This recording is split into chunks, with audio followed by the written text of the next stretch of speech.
Hello, my dear students. How are you? Welcome to the beautiful channel पढ़ाई का कवच. Myself Tosif sir. Students, today we are going to discuss about a new chapter number 2, which is included in your periodic examination 3, which is popularly known as Ekam Kasoti 3. Chapter number 2, the name of this chapter is Matter Around Us Pure? The name of unit number 1 or chapter 1 is Matter in Our Surroundings, in which we have discussed about a detailed concept of matter, states of matter, can matter change its state, and then after the concept of evaporation. And in this chapter we will know that the matter is pure or not, and what is the meaning of pure. So let us start, student, about this chapter from the first topic, the meaning of pure. शुद्ध का मतलब क्या होता है? Students, हम कब कोई चीज़ों को प्योर कहते हैं?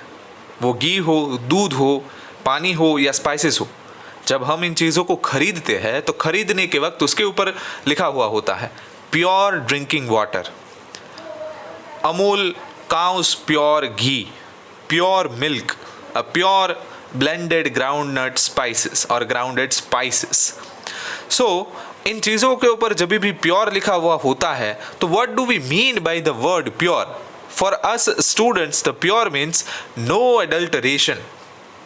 एडल्टरेशन का मतलब होता है कि जो चीज़ों के अंदर मिलावट ना की गई हो, यानी कि घी के अंदर नकली घी ना डाला गया हो, वाटर के अंदर इम्प्योर वाटर ना डाला गया हो, स्पाइसेस के अंदर दूसरी चीज़ों की मिलावट ना की गई हो, उसे हम प्योर कहते हैं. But for scientist, all these things are a mixture of different substances. So you will question me that, sir, how these things or how these substances are a mixture of different kind of elements. क्योंकि हम जिसे pure कहते हैं तो वो pure मतलब sir pure का मतलब तो प्योर ही होता है. अगर कोई चीज़ घी है तो अमूल घी आता है गाय का या भैंस का, तो फिर वो प्योर होता है, उसमें कुछ चीज़ें मिलावट नहीं होती, तो इसलिए हम उसे प्योर कहते हैं. लेकिन साइंटिस्ट के लिए कैसा वो मिक्सचर बन जाता है? Let us try to understand. Milk, according to the scientist, is a mixture of water, fat and proteins. Now you tell me कि सर इसमें तो हाँ ये तीन चीज़ें होती तो है, हमें उसमें से प्रोटीन मिलता है, some kind of fats are also present and some amount of water is also present inside the milk. So sir actually the milk is a mixture of different substance, and it is the perspective of scientist. But according to us, the Amul gold milk is pure. But actually for the scientist, if you observe the substances as the perspective of scientist, it is not pure. It is a mixture of different kind of substances in this way. According to scientists, what is the meaning of pure? According to them, pure means all the ingredient particle of the substance should have same chemical nature. अभी इसका मतलब क्या होता है कि scientist के accordance में, यानी कि उसके हिसाब से कोई चीज़ प्योर तभी कहलाई जाती है जब भी वो सब्सटेंस जिस चीज़ से बना हुआ है, वो सब्सटेंस जो जिस चीज़ से बना हुआ है, वो चीज़ें एक ही प्रकार के केमिकल सब्सटेंसेस से बनी हुई होनी चाहिए. Suppose if you consider oxygen, ठीक है. So according to the scientist, oxygen is a pure, but if carbon dioxide is considered, it is not pure, because with the oxygen molecule carbon molecules are also joined. So according to scientists, this oxygen is not pure because carbon is added with this molecule of oxygen. So according to the scientists, the substance which is made up of only a single ingredient, यानी कि अगर water है तो water के अंदर जो है वो H2O प्रेजेंट है, तो according to the scientist it is a mixture of two substance, hydrogen and oxygen. It is not pure. But if only oxygen is present then it is pure. Now you are getting what I am trying to tell. Pure substance consist of a single type of particle. जैसा मैंने कहा कि pure substance according to the scientist किसे कहते हैं कि जिसके अंदर एक ही प्रकार के पार्टिकल्स हो। सपोज यहाँ पे ऑक्सीजन हमने ले लिया, तो कोई सब्सटेंस अगर बना हुआ है ऑक्सीजन से तो उसके अंदर सिर्फ ऑक्सीजन के ही मॉलिक्यूल होने चाहिए। According to the scientist it is pure. और अगर कोई सब्सटेंस हाइड्रोजन से बना हुआ है तो उसके अंदर सिर्फ हाइड्रोजन के ही मॉलिक्यूल्स होने चाहिए। According to the scientist it is pure. But if we will take a water, then according to the scientist, it is a mixture of hydrogen and oxygen. It is not pure. Okay?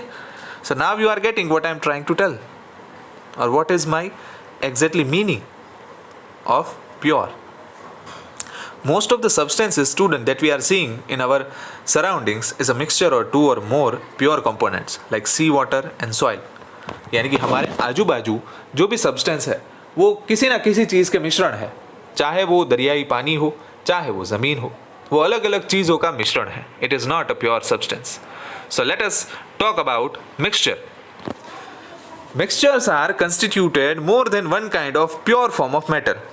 यानी कि mixture हम कब कहेंगे, जब दो अलग अलग matter के स्वरूप एक दूसरे के साथ मिल जाए।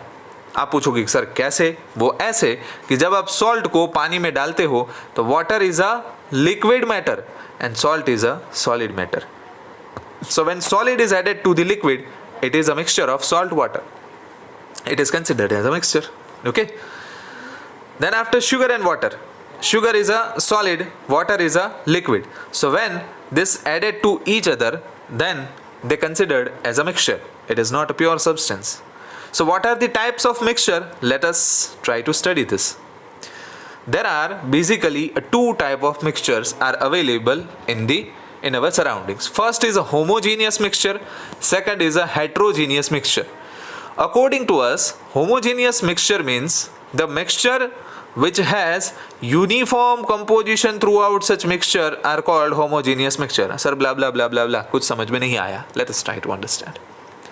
आप पानी के अंदर चम्मच भर के अगर नमक डालते हो और उसको थोड़ा स्टेयर करते हो, मतलब हिलाते हो, तो हिलाने के बाद जो नमक है वो उसके अंदर डिज़ोल्व हो जाता है, मतलब पानी के अंदर वो घुल मिल जाता है। ठीक है? या तो आप शुगर को वाटर के अंदर ऐड करते हो तो धीरे धीरे हिलाओ, तो थोड़ा हिलाने के बाद जो शुगर है वो शुगर पानी के अंदर डिज़ोल्व हो जाती है। मतलब शुगर और वाटर दोनों अलग अलग पार्टिकल्स के फॉर्म में नहीं रहते। It means the substance which we already added in form of sugar, okay, जो हमने सब्सटेंस ऐड किया शुगर पानी के अंदर, वो यूनिफॉर्मली पूरे पानी के ग्लास के अंदर डिस्ट्रीब्यूट हो गया। It means uniform composition, okay, and that kind of mixture is called as homogeneous mixture. I hope now you will get it. Second type of mixture. Second type of mixture is a heterogeneous mixture. The mixture which contain the physical distinct parts and have non-uniform composition, such mixture are called heterogeneous mixture. Sir, please explain us with the help of example. Don't worry, I will try.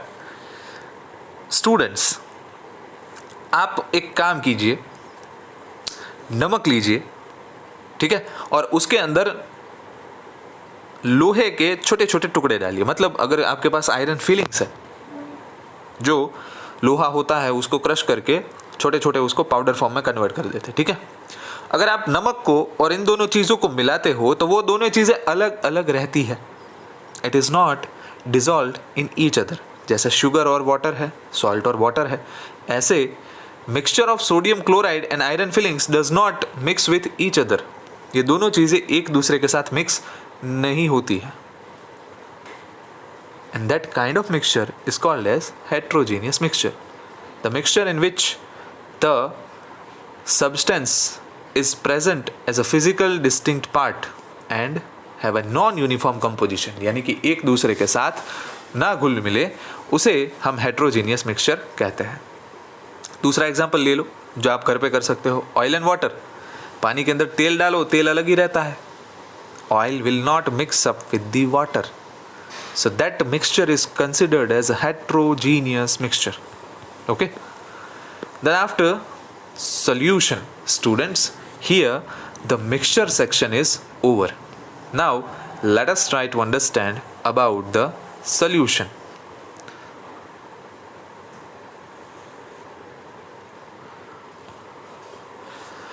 Solution is a homogeneous mixture. It means it has a uniform composition throughout the mixture. दो या तो दो से ज़्यादा substance जब एक दूसरे के साथ हम मिलाते हैं और जो मिक्सचर हम बनाते हैं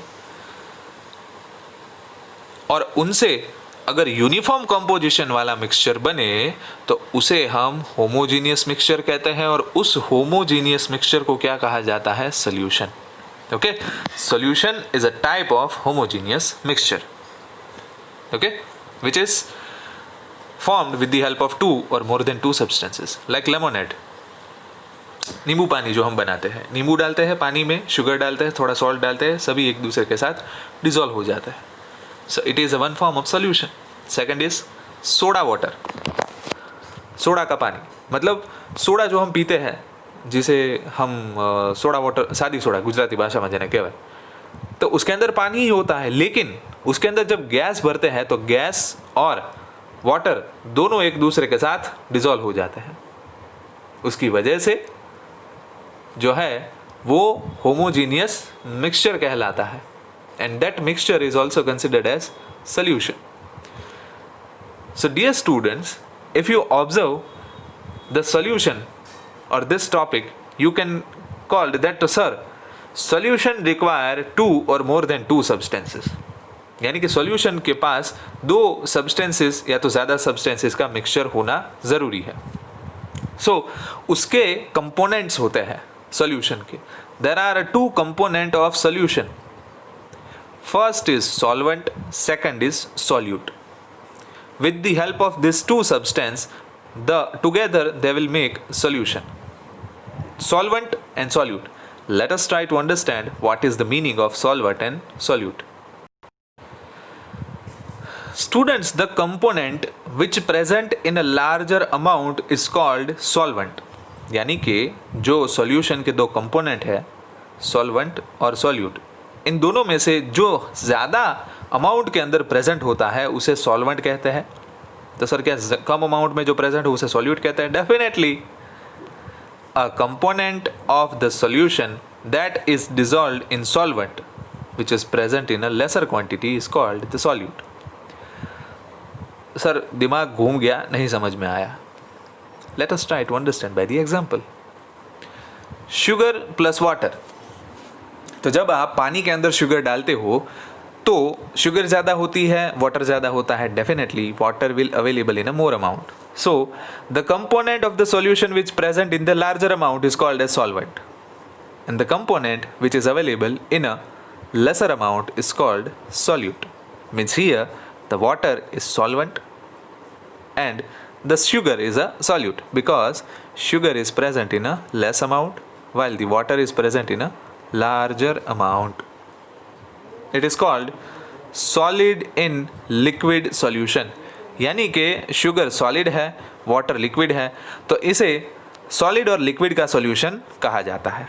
सेकंड एग्जांपल समझते हैं गैस और वाटर का. जो हम सोडा वाटर पीते हैं तो सोडा वाटर के अंदर कार्बन डाइऑक्साइड जो गैस होता है वो वाटर के अंदर डिसॉल्व होता है. The gas is available in a smaller amount while the water is available in a larger amount. So this kind of solution is called as gas in liquid solution. Means here the gas is dissolved inside the liquid considered as a carbon dioxide. Okay. So this is the another example, and the third and the last example, very essential example, the air. Air is a one form of solution.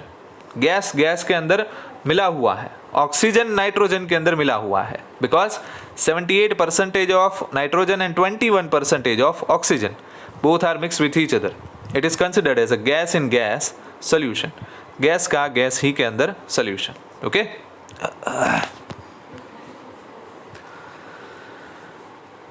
उसके बाद है properties of solution. I hope कि आपको अब solution क्या है वो समझ में आ गया होगा. अब जान लेते हैं सॉल्यूशन की प्रॉपर्टीज क्या क्या होती है. First of all solution is a one form of homogeneous mixture, यानी कि सॉल्यूशन जो है वो एक प्रकार का होमोजीनियस मिक्सचर है in which the composition is uniform throughout the medium. Second is particle of solution can not be seen by our naked eye, यानी कि when we mix salt with the water then we can not see the separate molecules of water and separate molecules of salt. They dissolve into each other. That is why the particles cannot be visible.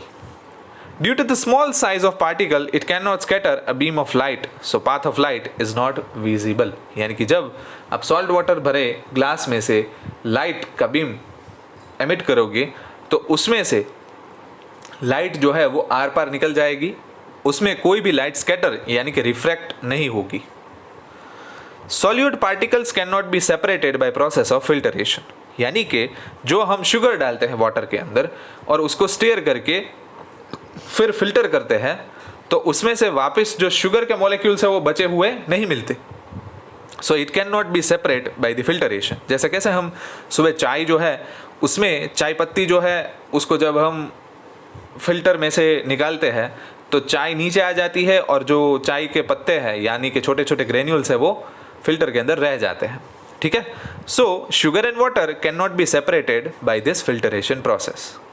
Last is solute particles don't settle down when it is left undisturbed, means solution is stable. मतलब अगर आप salt water के solution को रख दो एक जगह पे 2-3 घंटे के लिए और उसके बाद जब आप सॉल्ट वाटर को देखते हो तो ऐसा नहीं होता कि सॉल्ट नीचे जमा हो जाए वाटर ऊपर रह जाए. It will not happen. It means the solution is stable. Okay, so I hope that you understand this concept very well.